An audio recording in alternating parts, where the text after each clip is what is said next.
Concern over the growing threat of war in Europe, with Russia massing troops over the border with Ukraine and placing warplanes in a Russian-leaning neighboring country.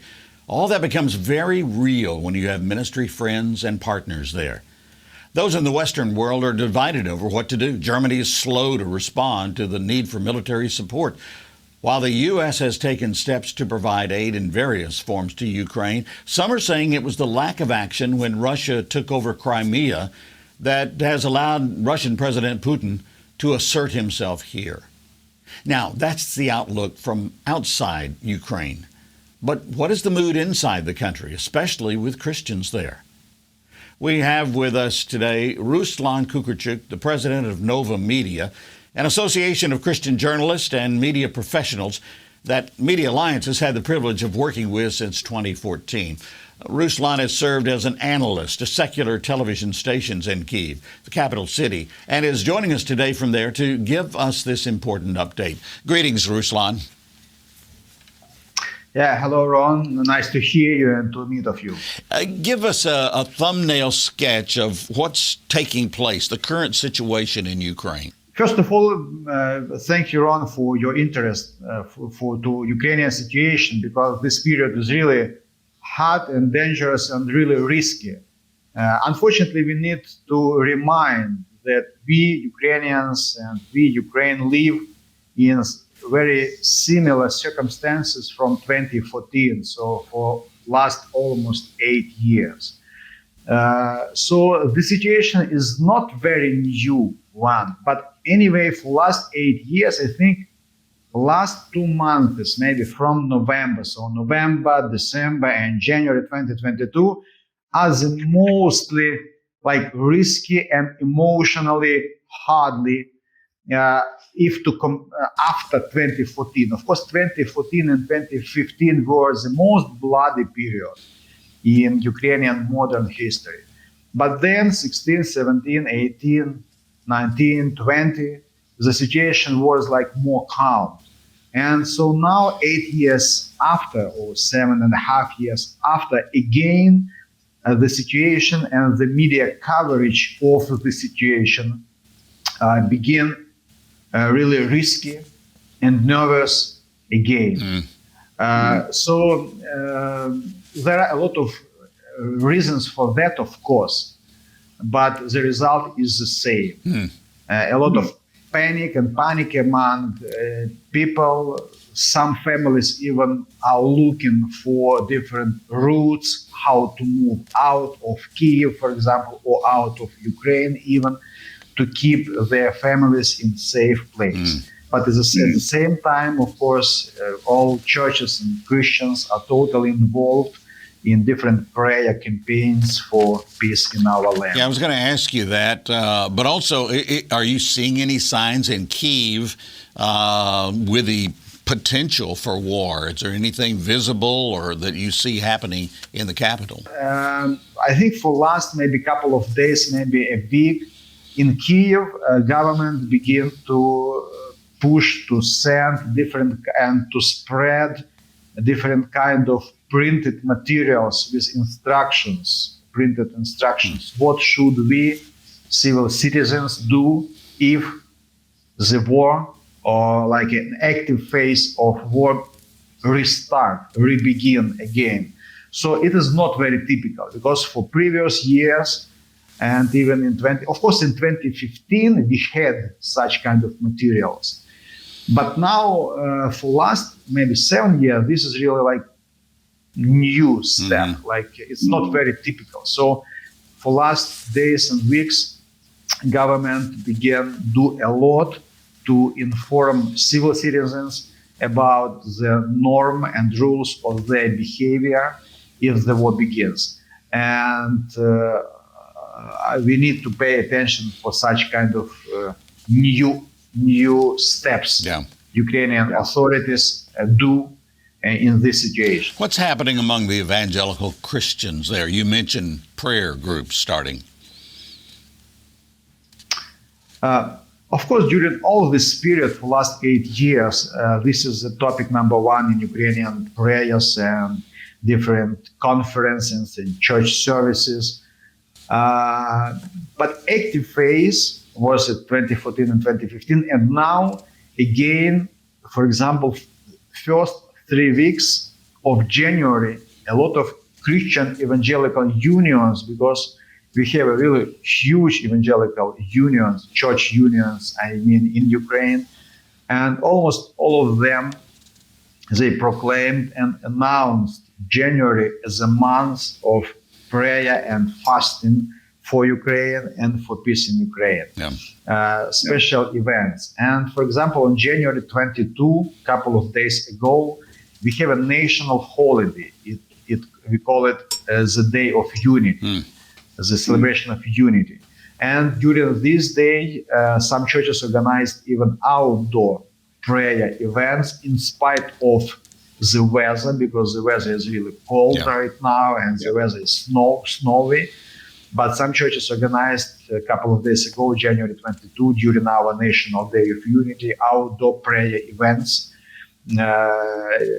for peace in Ukraine and for Ukrainian protection. Today, so we have the 26th of January, we have a huge all-Ukrainian Council of Churches and Religious Organizations. So like the main interchurch union of different denominations and confessions of Ukraine. Also now, right today, they published as a special and non-typical call to action and to prayer. Yeah, we want to join with you and the Christians there, certainly in prayer for Ukraine and for that whole situation there. You know, our mutual friend Alicia and her family have had that radio station in the Donetsk region that was shelled early on, I think in 2014. And as I've done with so many of you that we know, we've sent notes to tell you we're praying for you. Alicia sent a note back that I thought was very touching. She said, yes, the situation is unstable and not good, but in God we trust. And if he let us survive in 2014, he can do it in 2022 or take us home. We keep living, working, and serving God with all our strength and desire.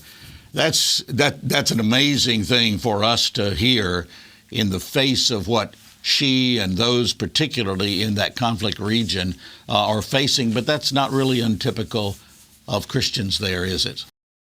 Yeah, you see, during the last years, of course, a lot of Ukrainians, they moved out from the occupied territories because, you know, in 2014, Donetsk was occupied. It's one of the biggest Ukrainian cities. Lugansk was occupied. And, of course, the whole peninsula, Crimea, was occupied. So, like, 3 really big regions were occupied, and a lot of hundreds of thousands of Ukrainians moved away from occupied territories, or even moved out from Ukraine. Because I think for last years, maybe about 1 million or something like that of people, they moved, for example, to Poland, or some of them moved to United States as well, or to other European countries, because of different reasons. Of course, because of fear of future war, because the expectation, unfortunately, the expectation of future war is existent for the whole time. And this is really stress, as a huge stress for everybody, for women especially, for kids, of course, and many families, they were looking for a more peaceful place to live, and they moved out. But all other people who now keep living in Ukraine, who now still live in Ukraine, so they totally understand the risky situation. They totally understand the situation is really dangerous, but they made a decision to stay here, to serve here, to work here, to raise their kids up here, to serve, to pray. And evangelicals now, they do a huge spiritual and humanitarian work. Yeah. Interesting to underline that for last years, the reputation of evangelical and trust to evangelical Christians really increases, so become much more higher than before. Because you know, for example, that Ukraine is like an Orthodox country, and the majority is like Orthodox churches. But for last period, in this conflict situation, in this crisis, dangerous situation, Ukrainian evangelical churches show themselves as as an unions and people and churches who are very responsible and who serve a lot, who travel to the really often to the front line, serving people who till now live there. Yeah. And especially in this period, they restarted, evangelical churches restarted that work again. Yeah. Well, that's not only commendable, it's what we as Christians ought to be doing, shining brighter in the darkness so that people can come to have hope. How can we best pray for Ukraine?